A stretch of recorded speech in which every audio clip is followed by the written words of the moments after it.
Welcome to Client Success Matters, where we dive deep into the topics that truly matter for agencies, navigating growth, client relationships, and the challenges of working with big brands. Today, we're tackling one of the most misunderstood and often feared topics in agency life, procurement.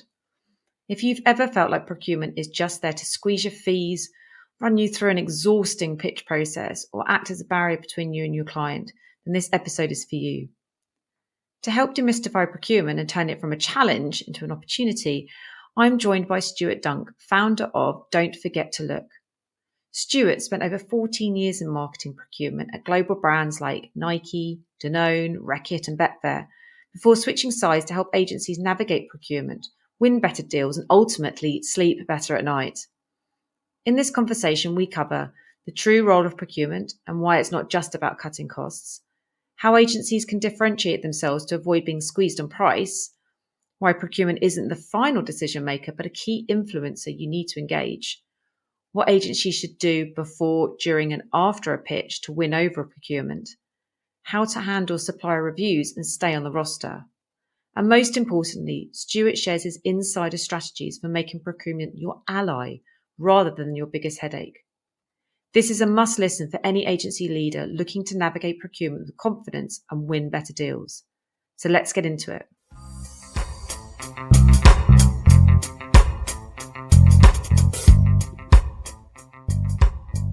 It's great to have you on the podcast, Stu. Do you want to give the listeners a little bit of a background onto you and your business? Yeah, thanks, Joe. Nice to join you on the pod. I suppose my background was 14 odd years in marketing procurement at some global brands like Nike, Danone, Reckitt, Betfair. Although I did start my career agency side as a uni graduate, but worked in a lot of big marketing procurement teams over that sort of 14, 15 years. And for the last 5 years, I've changed teams, been working directly with agencies. So I have this little business called Don't Forget to Look. And basically our sort of mission is we help agency leaders sleep better at night. So we're basically doing work on helping agencies grow, navigating procurement processes, pricing, negotiations, helping them on pitches, and some little more bespoke projects with them depending on their needs as well. And I think it's a brilliant thing that you're doing, because I think the word procurement in every agency just sends the fear of God into them when they think about procurement, particularly in pitches and stuff. So can you give a little bit more detail around the role of procurement? I think, the view is that they're typically very focused on saving money. Do you think that's fair? And can you sort of expand on that a little bit more? Yeah, I think it's fair in a historical context primarily, so it's maybe worth going into that a bit. I think over the last 100 years, procurement was a function to create savings and mitigate risk, and it started in what we now call direct procurement, which is where procurement were buying raw materials that go into an end product. So for example, a car manufacturer, you would have electronics, plastics, metals, and those things would have to go into the car eventually. And so marketing procurement by comparison is 15, 20 years old. And marketing procurement within the wider procurement function is still within an organizational context, which is very savings focused. And I think marketing procurement, they are incentivized to deliver savings.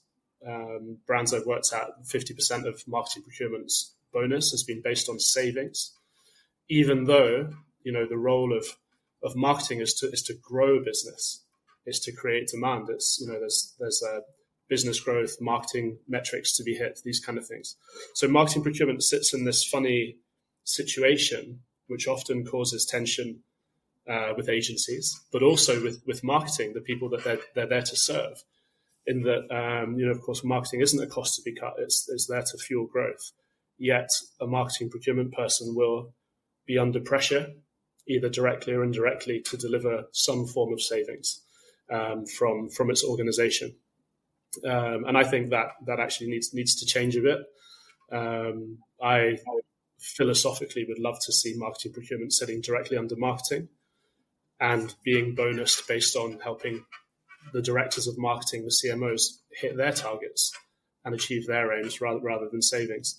I think it's a bit of a special case, but it's a case that does create some tension both for the internal marketeers and for agencies. So it's an interesting stakeholder group for agencies to have to negotiate through and with, to get deals done, to get good remuneration in place, and to have close relationships. I think that's a really fair insight as well, to be bringing up the fact that it's not just agencies that find procurement a challenge. Actually, internally as well, their clients are actually finding procurement.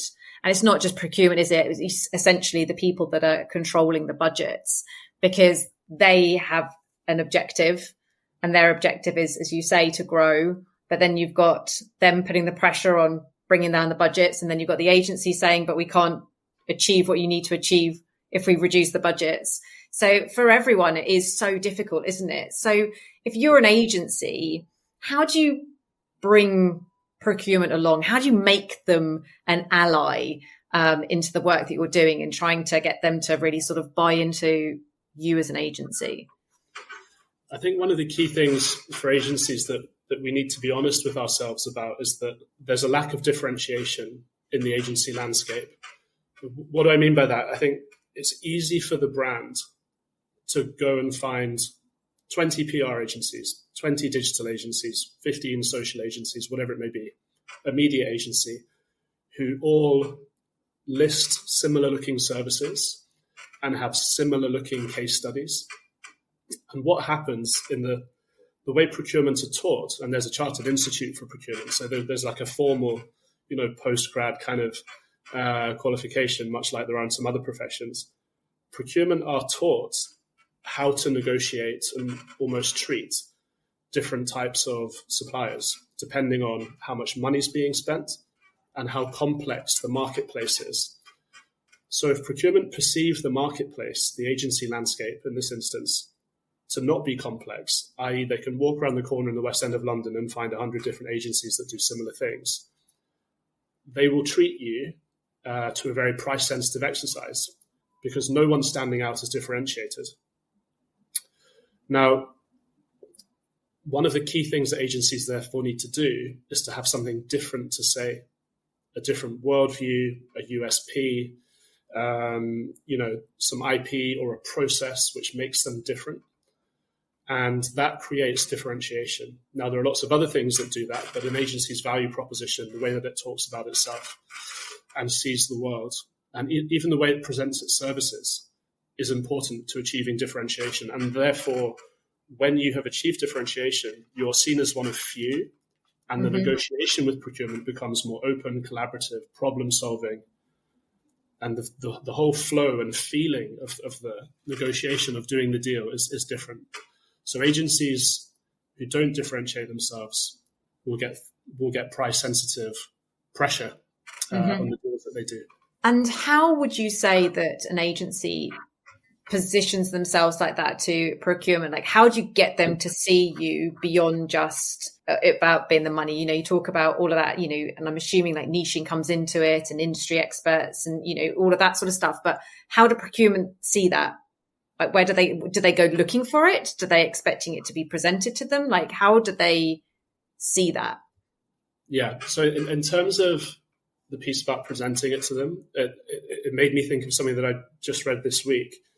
There's some research that's come out from the Design Business Association this week that 74% of clients said that a winning agency in a pitch had a more engaging presentation style. 71% of pitches are lost because of soft factors, not just hard factors like experience, price. So what it says is that something that I think we know in marketing to intuitively to be true, that people do buy with emotion. So, the brands that we like the most, they're good at storytelling. They speak to culture. They speak to emotion. And what agencies need to be able to do is not just say, here are my case studies, here's my approach to the problem, here's my price, I hope it's cheap enough, and hope that there's a cultural fit and a nice vibe in the room. They need to have this differentiated point of view, how they talk about themselves, their worldview, these sorts of things. People buy with emotion. Even in the most restrictive procurement processes, people buy the why, not the what. They buy the transformation. And agencies need to stop talking about services and what they do, but the results that they create. That creates comfort with the buyer. They lean in. So they get excited by case studies and awards, but they feel comfort by having a really good process, by having a differentiated worldview, and feeling that you're a safe pair of hands, these sorts of things. So you need both for the brand to part with their money. And in that decision-making unit, kind of people really sort of do think that procurement hold all the decision-making power. Do you think that's fair? Is that fair? Is it all on procurement, or are they just a big influence in this process? It's a great question, because it actually depends on the procurement person and their relationship with marketing. So if the relationship is quite arm's length, let's say the procurement person is relatively inexperienced or new, the tenure is lower. So the relationship is less strategic. There's less free-flowing information between them. The quality of the RFPs that I would be able to do with Nike were entirely different in year 1 versus year 5, when I had the trust and the personal relationships with the stakeholders. So procurement will set the process, but they will engage with marketing to say, what kind of process do we need here? What are your timelines? A good procurement person will not just say, here's a process, follow it, because the best procurement processes are co-designed with the stakeholder, the budget holder. So how fast does it need to be? How involved does it need to be? Versus, super formal. And a good procurement person will work that out with marketing. Procurement will definitely own the price comparison piece. And they'll run the process, they'll book the meetings, they'll do the documentation, they'll often be the person asking tough questions, about the price in the meeting, but they're not the decision maker. But because they are often the only person you'll see until the pitch, they feel like the decision maker. It's certainly true that influencing procurement and helping them understand your value and your point of difference and so on will help accelerate you towards a win, or it could trip you up. As I say, the human nature's at play. So we do need to have these soft influencing skills and actually just negotiation skills, because you can be sure procurement will be using them. But they're not the decision maker. They can just feel like it. Ideally, for an agency, you want someone in procurement who's got a great relationship with marketing, knows them really well, knows their needs inside out, and has proved to marketing over the years that they themselves are a marketing expert. They just happen to be a procurement professional. That's when you get into nice dialogue. Strategic information is available, brand health metrics, consumer segmentation, very clear metrics for success. You get better briefs. So that means you get better responses when that relationship is close. And we've sort of talked about pitching with procurement, but what about when you're already onboarded? So you've won the pitch, or you're working in the company. Obviously, new briefs are going to come about, hopefully. How much influence at that point do you, as an agency, still need to be having with procurement? Is it sort of like once you're in, you're done, and you've just got your day-to-day contact, or is actually procurement as a stakeholder really still very important for you to be showing value, and also how do they do it? Yeah, I think it depends on the relative size of the spend. So how strategic the agency is. If it's an agency that's maybe in the top 5 in terms of where the money's being spent with agencies, there will be an element probably in the contract around performance management. So quarterly reviews, annual reviews. There will probably have been hopefully some metrics agreed up front as to what everyone's trying to achieve, so that there's a North Star for the work. So procurement will be involved at a certain cadence, and it's often related to that cadence of review. I would say my recommendation for agencies is that it's just another ally that you need to try to have and to bring along. So the more allies you have, the better, right? And so once you're in working with the brand, the goal is organic growth and great work. It's a chicken and egg thing, or it's 6 and 2 3s, however you want to put it. So the more allies you have, the more support you have, the better. And also when agencies actually set out what the objectives are with the brand at the beginning, and those objectives are hit, it becomes very, very easy to have a retention conversation. Mm-hmm. You can hold up a bit of paper at the end of the year saying metrics A, B, and C have all been hit. No need to have a pitch. Let's roll on to next year. What are we doing? So more specifically, or a little bit more niche, I think helping procurement articulate your value is a nice way. It's a nice thing to try to do. Our value as an agency isn't always, hopefully, going to be seen through the lens of price, but client satisfaction. So more qualitative. How does everyone feel it's going? Do we feel that the agency is strategic, proactive, understands our business well? These sorts of soft factors, which can sometimes be captured in a quarterly review, and the results. Ultimately, it's a results business. But as I say, these softer factors, making people feel close and connected is important, like with any relationship. At a random point, once you're in the relationship, procurement love to feel like they're part of marketing procurement. They like to feel part of that team. A lot of what procurement are trying to do, they'll be spending 80% of their time earning the right to actually go and buy something. So it's about the relationships and becoming a trusted advisor. As an agency, once you're in the building, it's nice to invite procurement to, the annual night out with the client, invite them to the agency's office for one of the QBRs. Do these small things that make everyone remember that we're all, on this journey called life, and we're all just at our jobs, and engage everyone. It's very interesting. I've noticed in procurement over the years, particularly as a junior, feeling quite disconnected from what's going on and the fun of the agency brand relationship. And, you need to earn some trust, and you need to, become really good at your job. And, 14 years in is different to the first year. But don't underestimate the small things that help people like you and get along with you, and that it greases the wheels to a great relationship.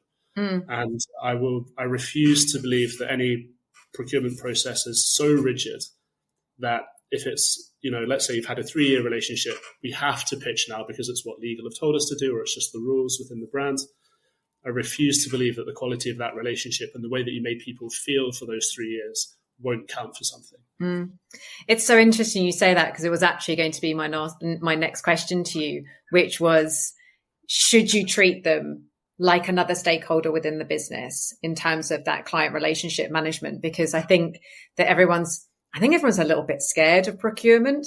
And I think that they sort of go, okay, we've got through that process. Let's kind of park them to one side and we'll focus on marketing because we kind of know how to deal with them. And actually, you're completely right. When I talk about client relationship management, I'm always talking to people about multiple stakeholders.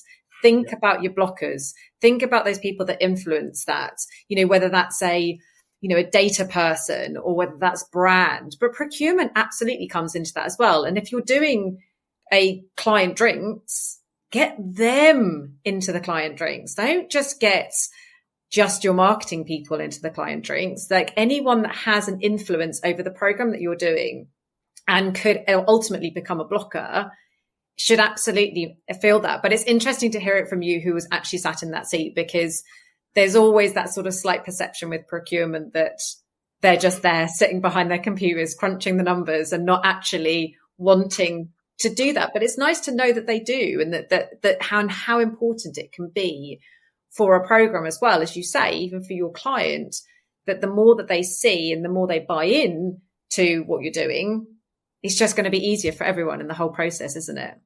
Yeah, for sure. And the way that trickles down to some decision making is, I think we know intuitively that we are slightly softer in our negotiations with friends and families, and when we like them and we have a common goal and they're being constructive.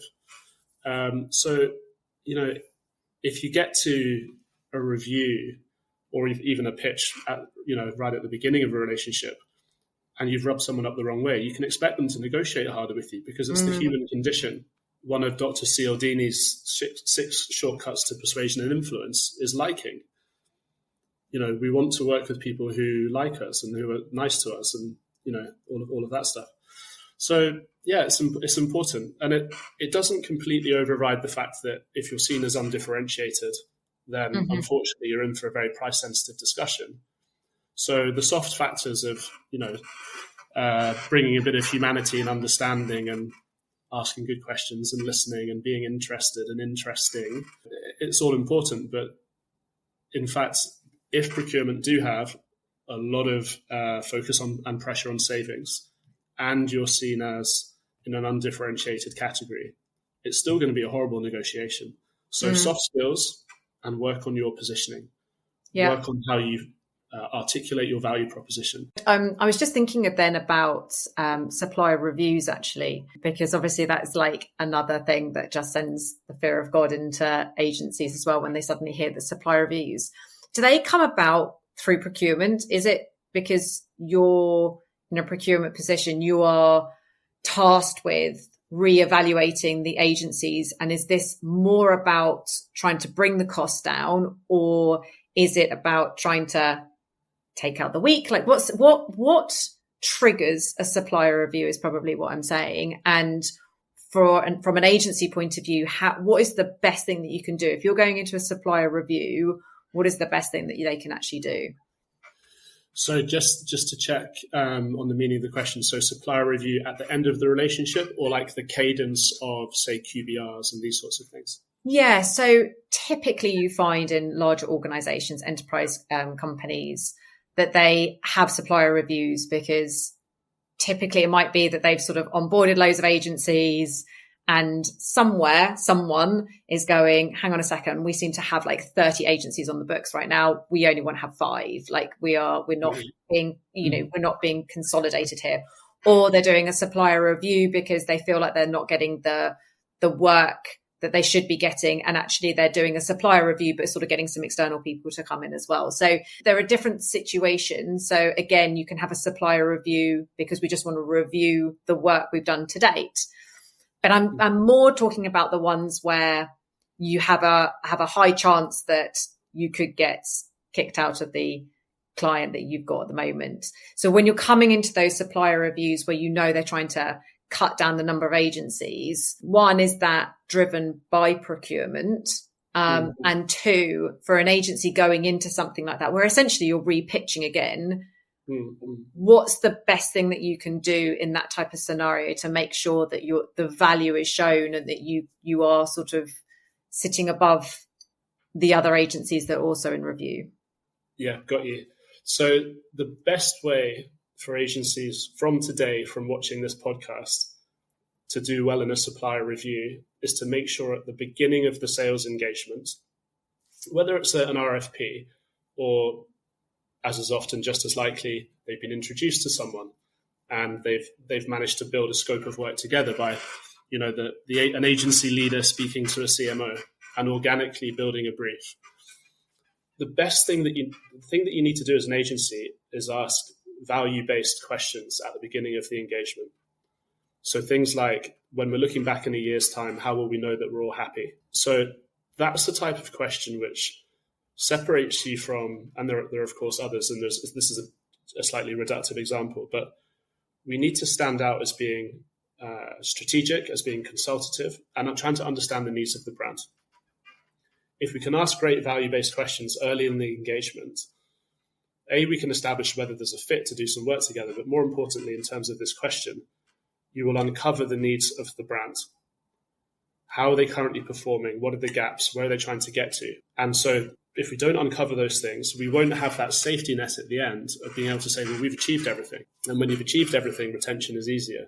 And a big supply review where, yes, let's say, a brand has 10 suppliers who do similar things. They will want to rationalize that supply chain. They will want to reduce it because certain things will happen. You have closer relationships when you have fewer suppliers. So that implies they'll be more successful. You'll have more spend going to fewer suppliers, meaning you can get a little bit more. You're more likely to get a discount from an agency if you're spending $1 million with them versus 500,000, all these sorts of things. A supplier review is a natural way of, I guess, keeping the ecosystem at its most impactful. So supplier reviews can be triggered by internal guidelines such as maximum length of contract in marketing is 3 years, then we have to go to the market because we know that marketing changes so quickly. There'll be new entrants to the market. There'll be mergers and acquisitions. talent will move around from agency to agency. And so you always need to be quite sure that the agencies on your roster, or the one agency that you're working with, is the best one for you at that time, through the lens of multiple different languages of value: price, quality, speed, understanding, innovation, whatever it may be. On a micro level, supplier review, so QBRs and these sorts of things, when you're having a one-to-one review with an agency, the best procurement people will communicate to both marketing and the agency to make them feel safe that a QBR is about continuous improvement and nothing else. It's not about finger pointing. It's not about saying who did what. The only objective of the brand working with the agency is to achieve something over a certain period of time. So you get everyone feeling comfortable that this is about continuous improvement. It's about being honest with each other. Hopefully it's a two-way review. We can both give each other feedback. That's what you want on that facet of review. And so for QBRs, because I always say to agencies, it's really important to do QBRs in terms of their work, rather, not necessarily implemented and driven by the client, but actually driven by the agency.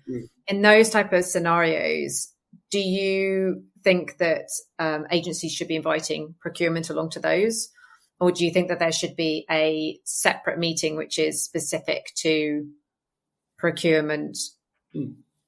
Like, how do you think that should be? Yeah, I don't think it doesn't feel like something that needs to have a rule to me. For the brand, it'll depend on how much money is being spent and how important or critical the work is. You're not going to have a QBR with every agency. You might have it with your top 10. The amount of spend, how important the work is, deserves a relatively formal and regular cadence of touch point where everyone can talk about how it's going. And of course, there's going to be weekly check-ins and all the other things that go along. But a certain cadence where you can really say, look, we need to change this, or this is working well. How can we expand on that? Hopefully that answers it. It does. And one last question for you, because I think this also confuses people sometimes. And this is very much dependent on the size of organizations. So everyone's different. When you say procurement, everyone thinks of that job title, procurement. But in different size organizations, you've got different terminologies, don't you? Are they different roles? Are there different responsibilities? Like, how does that sort of landscape look like in terms of procurement, job titles, different size organizations? You're right. Every organization is very different. Not every top 100 brands, the sorts of logos that we all recognize, not all of them will have a chief procurement officer with a standalone procurement function. So, for example, at Nike, I don't know if it's the same now, but between 2014 and 2018, 19, when I was there, procurement was part of operations. So we rolled up into the COO, and I think the most senior role was VP of procurement, but it wasn't a standalone function. Other operational functions within that brand at that time were finance and legal, and I believe a couple of others. More and more often, there is a chief procurement officer and a standalone procurement organization. So there'll be someone in the C-suite from procurement, but it doesn't always happen. And a lot of brands are not at a size where they have procurement at all. And that's actually a really interesting opportunity that agencies need to be aware of.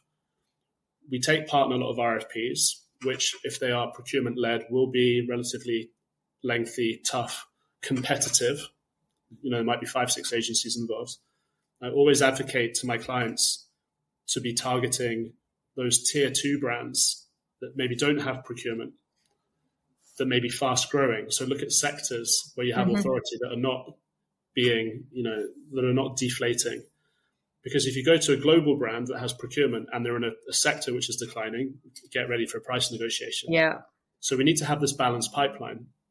And it's much easier to do a deal with someone face-to-face or over a couple of meetings like this and identify what's needed, ask great value-based questions, give them some options. 3 options rather than one option is shown to increase your chance of doing a deal by 50%, these sorts of tactics. and look for those deals which are faster to do, where you get to speak to a decision maker who maybe wants to talk about innovation, growth, value, rather than price on its own. And those are typically high margin deals that were quite easy and quick to get to. So having an ideal client profile that you're very clear about who they are, getting really good at targeted, humbly researched, personalized outreach that adds value, so that taps into reciprocity, sharing a white paper, an invite to a coffee or an event. These sorts of things are all important sort of micro tactics for brands that don't have procurement. Mm-hmm. Really interesting. I loved it. I've loved it. Even I learned stuff, and I've been doing this for a long time now. So yeah, thank you so much, Stuart, for sharing all of that information. I think there's loads there that agencies can think about in terms of really building that relationship with procurement, not seeing them as just constant blockers and, a challenge in the work that they're doing, but actually thinking about what their role is and how can you as an agency help them to become, so that you guys do become allies. So it's really important to think about that. Think of them as a very key stakeholder to be influencing through the process as well. So yeah, thank you so much for sharing all of your insights. It's been really, really interesting. Very welcome, Joe. It's good to talk to you. You too.